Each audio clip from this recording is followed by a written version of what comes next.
Suzanne and I are speechless, I think, from what has been said today. And both of us as seasoned PowerPoint guys, we came in there with this huge thing. We're not going to do that, I think. I have a couple of things to say. Suzanne does as well.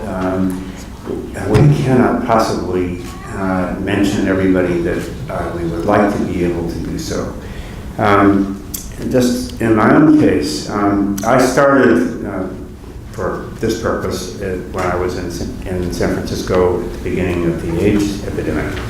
And two doctors from Australia arrived because they wanted to learn about HIV.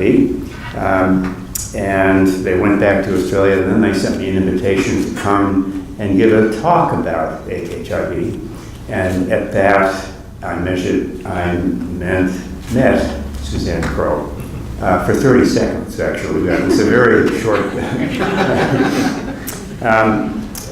Gus did mention that he gave me a sabbatical, which I really enjoyed that. But Gus had many other things for me.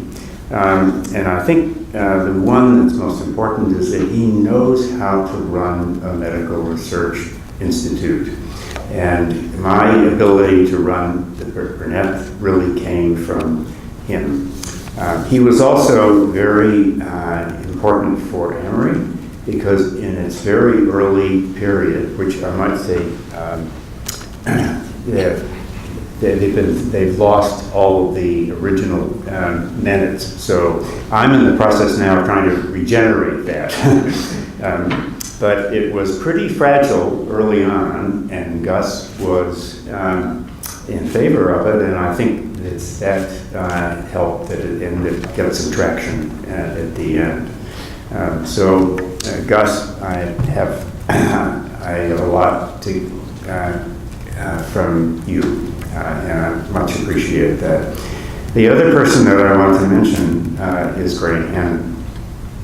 Graham was the chairman of the Burnet Institute at the time when I was wandering around Australia, not knowing what I was going to do with myself. And he finally decided that I should be the director of the Burnet Institute, and I did that. But he was very important in those first 2 years because I had no experience working with a board. He did. And of course, we had to move the Burnet, and he was very helpful along with other people's, myself and other staff in Burnet, to get to what we have now here at the Alfred. A couple of things I could touch on, but I have lots of friends here, and they're people that I've worked with and have worked with me, and I'd like to give them their names, but it's just too much, I think, really. We like our family in the U.S., and we'll be seeing them in five weeks at Thanksgiving. And with that, I'll leave it to Suzanne, who I think has